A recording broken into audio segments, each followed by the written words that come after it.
Assalamualaikum warahmatullahi wabarakatuh. Jumpa lagi bersama saya Adi di channel Ngulik Sejarah.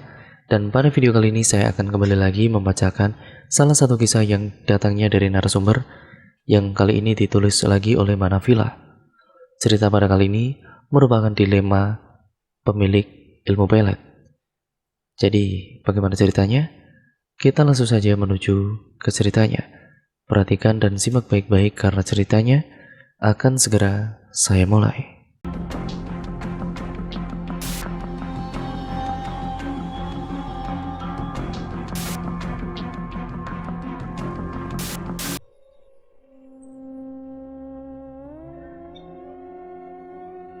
Sebut saja namanya Rifan.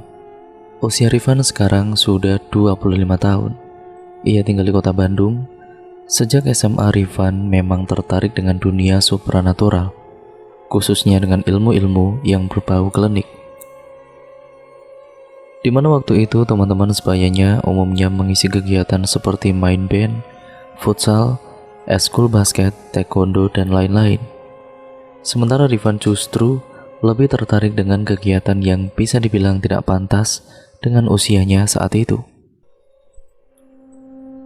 Bukan tanpa alasan Rifan tertarik dengan dunia mistik, tapi rasa penasarannya yang menggebu-gebu yang membuatnya ingin tahu dan ingin membuktikannya, sehingga hobinya itu berbeda dengan teman-teman sebayanya. Walau tertarik di dunia seperti itu, tapi prinsip Rifan tetap, Rifan tidak akan percaya bila Rifan tidak melihat dengan mata kepalanya sendiri. Jadi bukan hanya katanya. Berawal dari perkenalan dengan Anto, seorang tukang bangunan asal Banyumas yang sedang merenovasi sebuah ruko di dekat rumahnya. Usia Anto tidak jauh beda dengan Rifan, hanya terpaut 2 tahun lebih tua saja darinya. Tapi dia putus sekolah, hanya tamatan SMP saja dikarenakan keadaan ekonomi orang tuanya yang tidak mendukung. Jadi dia putuskan untuk berhenti sekolah dan memilih untuk bekerja saja daripada harus membebani keadaan orang tuanya. Rifan pada saat itu berangkat ataupun pulang sekolah, Rifan kadang-kadang selalu berpapasan dengan Anto dan juga bertegur sapa. Lambat laun jika Rifan sedang masuk sekolah siang dan pulang sore hari, Rifan jadi sering mampir ke ruko yang sedang direnovasinya. Saat dia selesai bekerja, keduanya pasti ngobrol dengan ditemani secangkir teh hangat, mengisi waktu sore hari yang beranjak malam.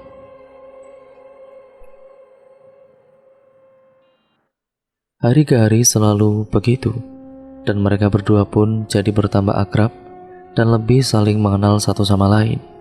Hingga pada suatu malam obrolan mereka tiba-tiba menjurus ke topik yang berbau supranatural. Entah siapa yang memulai, tapi Rifan justru malah makin tertarik dan hanyut dalam obrolan tentang hal-hal seperti itu.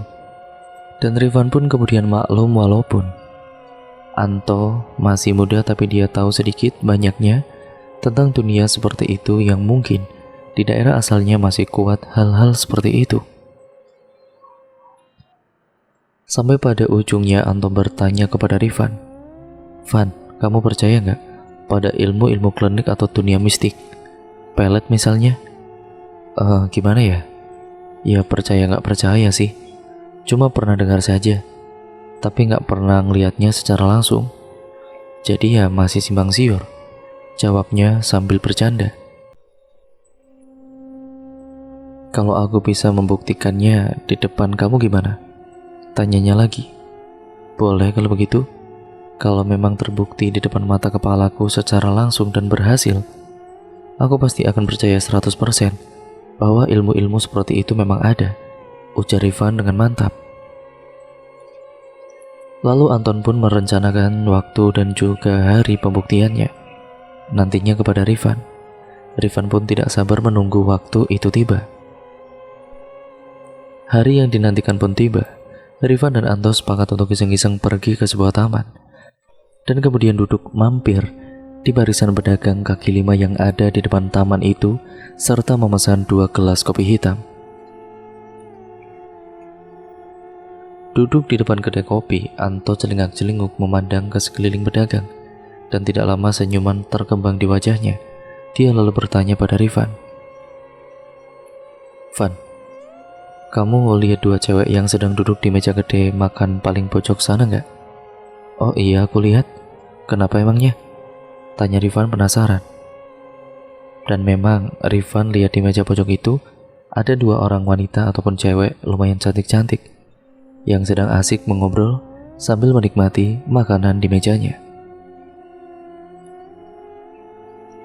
Pikir Rifan usia mereka berdua tidak jauh beda dengan mereka, mungkin masih SMA juga. "Aku akan incar yang baju merah itu. Kamu lihat ya, jangan berkedip," ujarnya. Lalu Anto pun kemudian mulutnya mulai berkomat-kamit. Mereka setengah berbisik seperti membaca sebuah mantra samar-samar. Rifan dengar seperti bacaan Arab tapi diselingi bahasa Jawa halus yang tidak Rifan mengerti.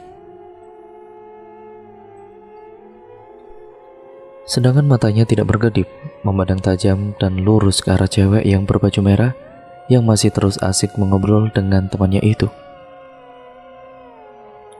Kira-kira 1 menit kemudian, dan 1 menit itu sudah berlalu, dan Anto pun selesai membaca mantranya. Tapi pandangan matanya masih tetap menjurus tajam memandang lurus ke arah cewek yang berbaju merah itu. Rifan lihat cewek berbaju merah itu pun masih belum bereaksi apa-apa. Masih asik mengobrol dengan temannya sambil memainkan gadget di tangannya.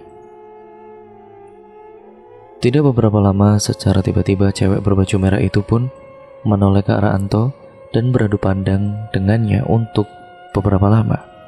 Spontan Rifan melihat Anto yang langsung menepuk-nepuk pahanya dengan tangannya itu sebanyak 3 kali. Lalu tidak butuh waktu lama setelah itu cewek berbaju merah itu pun tiba-tiba tersenyum simpul kepada Anto dan kembali memandang ke arah gadgetnya sambil mengobrol kembali dengan temannya. "Nah, dapat Van, berhasil," ucapnya sumringah. "Hah, semudah itu?" tanya Rifan dengan heran. "Iya, semudah itu. Kamu lihat ya Van, aku akan mendatangi mejanya. Kamu lihat aja secara langsung. Jika aku kembali lagi ke sini, berarti aku gagal. Tetapi jika aku bisa sampai duduk di sana dengan mereka, berarti aku berhasil." "Oke, deal kalau gitu," ujarnya dengan mantap. "Ya udah, deal kalau begitu," tukas Rifan. Anto pun beranjak dari kursinya lalu tersenyum pada Rifan, penuh arti, sambil berjalan ke meja di mana dua cewek itu berada. Rifan melihat Anto mulai bertegur sapa sambil menyodorkan tangannya untuk bersalaman. Lalu tidak lama kemudian dia pun akhirnya duduk di meja dua cewek itu. Sungguh tidak disangka-sangka oleh Rifan. Yang Rifan herankan adalah karena yang membalas tangan untuk bersalaman dan mempersilahkan duduk hanya cewek yang berbaju merah itu. Sedangkan cewek yang satu lagi tidak memberikan reaksi atau respon apa-apa dan hanya terbengong-bengong melihat ulah temannya yang dengan mudahnya berkenalan dan mempersilahkan duduk orang asing yang tiba-tiba datang ke mejanya dan kemudian duduk bersama mereka sekarang. Rifan hanya bisa meneguk kopi pesanannya sampai habis dengan pikiran yang bercampur aduk sambil geleng-geleng kepala setelah melihat kejadian seperti ini yang pertama kali Rifan lihat dalam hidupnya. Aneh tapi nyata, ajaib tapi jadi iri juga sedikit. Di saat Rifan larut dalam lamunannya, Anto pun datang mengagetkannya. "Woi, ngelamun aja kamu, kesambet lo nanti. Ayo pulang, aku udah dapat nomor HP-nya nih, namanya Citra. Nanti mau ngajak aku ketemuan lagi katanya. Hehe, ledeknya." Mereka pun akhirnya beranjak keluar dari kedai kopi itu setelah sebelumnya Anto dan cewek berbaju merah yang bernama Citra itu saling melambaikan tangan dan saling tersenyum satu sama lain. Rifan semakin dibuat iri saja. Sepanjang jalan pulang, Rifan pun terus bertanya kepada Anto agar dia bisa menjelaskan tentang cara kerja, efek, dan cara untuk bisa menguasai ilmu pelet yang barusan digunakannya itu, karena Rifan benar-benar awam tentang hal seperti itu. Anto pun menjelaskan semua yang Rifan tanyakan kepadanya barusan kepada dia, sebatas yang dia ketahui saja. Maklum dia pun pemain baru, karena usia mereka waktu itu masih sangat muda. Jadi menurut dia, bahwa cara kerja pelet itu mirip dengan hipnotis, tapi bedanya adalah kekuatan pelet itu dibantu oleh bantuan jin atau kodam, sehingga powernya lebih kuat, dan jangka waktunya pun tidak terbatas selama sang pemelet belum mencabut peletnya atau ada orang pintar yang mencabut peletnya itu. Efeknya pun bisa macam-macam. Misalnya yang dipelet bisa selalu rindu dan ingin selalu bertemu atau selalu bermimpi tentang si pemelet, walaupun baru pertama kali kenal atau bertemu si pemelet itu. Bahkan kata Anto ada 2 jenis pelet lain yang lebih ekstrim lagi, di mana si pemelet yang dipelet. Bahkan kata Anto ada 2 jenis pelet lain yang lebih ekstrim lagi, di mana si pemelet dan yang dipelet belum pernah kenal sebelumnya. Anto juga menuturkan cara mendapatkan dan menguasainya juga harus melewati serangkaian proses tirakat yang benar-benar memang berat. Tapi karena niat Rifan sudah bulat dan terlanjur menggebu-gebu ditambah oleh dorongan ego darah muda, Rifan tetap ingin dapat untuk menguasainya. Setelah apa yang tadi Rifan lihat, akhirnya Rifan menyatakan sanggup untuk melakoni semua proses tirakatnya.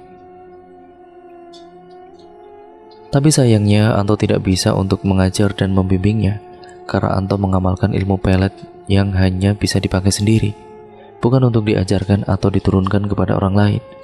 Di samping usia Anto pun masih tergolong muda kala itu. Tidak lama kemudian, Anto pun harus pergi ke Kalimantan bersama teman-teman kerja bangunannya untuk mengerjakan proyek baru, pembangunan jalan di sana. Sedangkan proyek renovasi ruko yang ada di dekat rumahnya telah selesai. Tapi sebelum Anto ini pergi, Anto memberikan saran kepada Rifan, jika ingin belajar tentang ilmu pelet atau ilmu-ilmu supranatural lainnya, cobalah untuk mengunjungi atau ikut bergabung dengan padepokan-padepokan yang memang mendalami dunia supranatural di sekitar kota Rifan tinggal. Pasti ada, di setiap kota pasti ada, ujarnya pada Rifan sebelum pergi, dan Anto pun akhirnya pergi. Semenjak itu, setiap sehabis pulang sekolah Rifan tidak langsung pulang ke rumah. Dengan mengendarai motor bututnya, Rifan pun mencoba untuk mencari-cari, berkunjung dan bersilaturahmi dengan pemilik serta anggota-anggota padepokan-padepokan, aliran supranatural dan kanuragan yang ada di sekitar kota tempatnya tinggal, dan ternyata benar-benar memang ada. Benar kata Anto, setiap kota itu pasti ada padepokan seperti itu. Cuma kita saja yang tidak tahu. Rifan pun jadi rajin mengunjungi sebuah padepokan yang menjadi pilihannya itu jaraknya kira-kira 10 km dari rumahnya. Rifan mengikuti semua pelajaran dan pengajaran yang diberikan guru kepada anggota atau murid-muridnya. Rifan menjadi salah satu murid teladan di padepokan itu, karena tidak pernah absen datang belajar, walaupun tidak ada kewajiban untuk hadir. Kadang-kadang Rifan sering pulang larut malam sampai rumah. Orang tuanya Rifan pun heran dengan perubahan dan kebiasaan Rifan yang sering pulang larut malam akhir-akhir ini.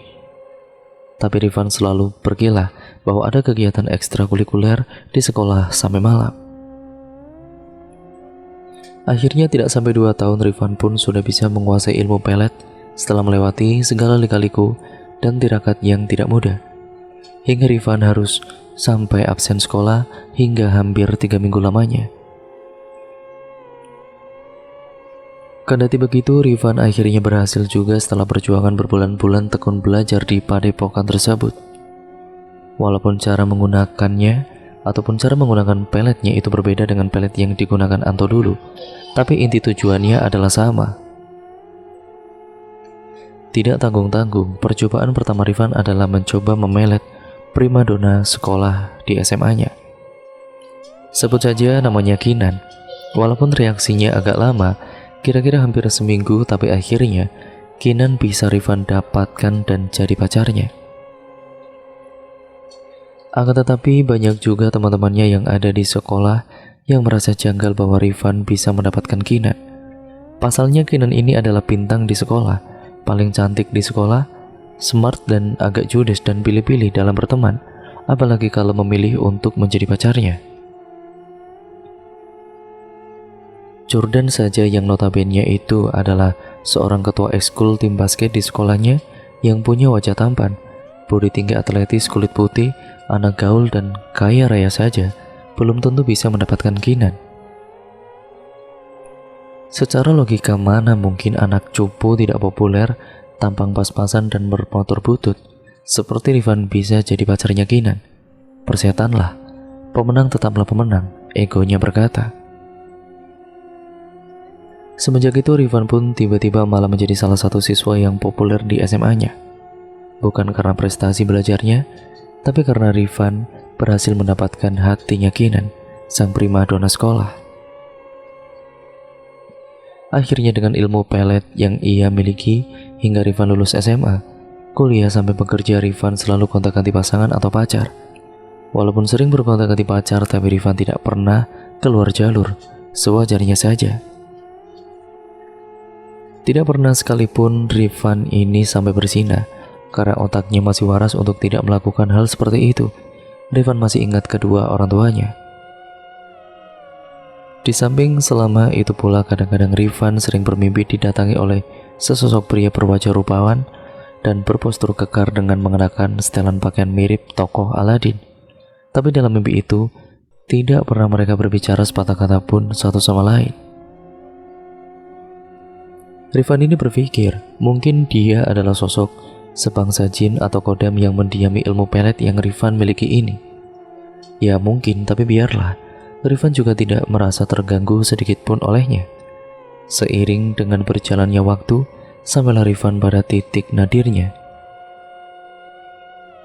Mungkin juga puncak pencerahannya Rifan renungkan kembali ternyata ilmu pelet yang ia miliki, ia gunakan selama bertahun-tahun, dan yang selalu ia andalkan itu bukannya malah membantu dia membuat bahagia.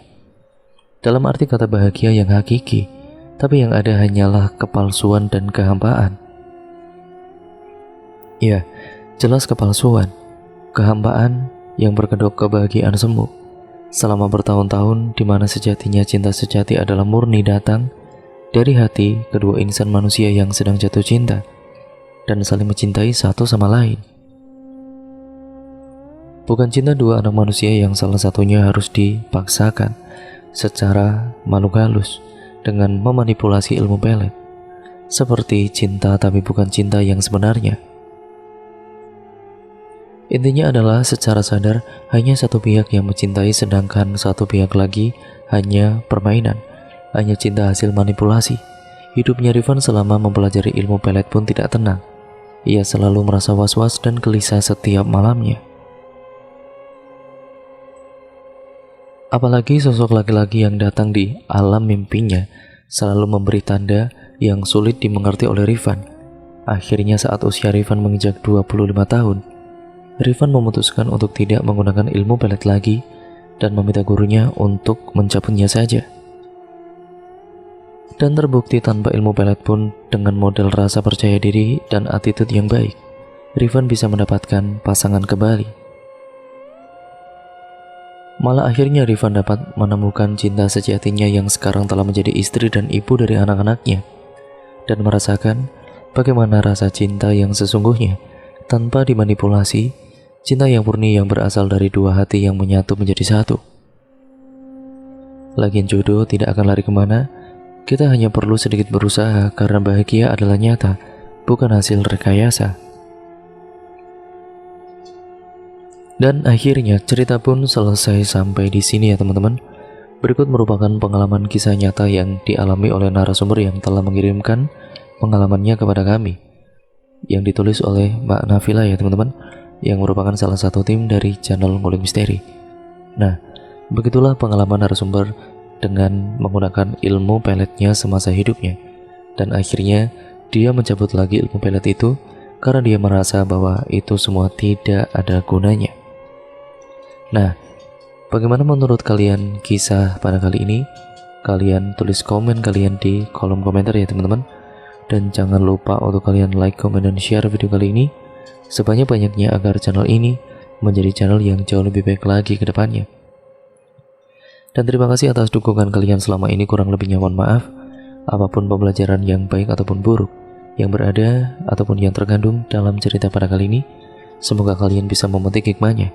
Yang baik kalian ambil, yang buruk kalian buang jauh-jauh. Dan sampai berjumpa di video terbaru selanjutnya dari channel ini. Wassalamualaikum warahmatullahi wabarakatuh.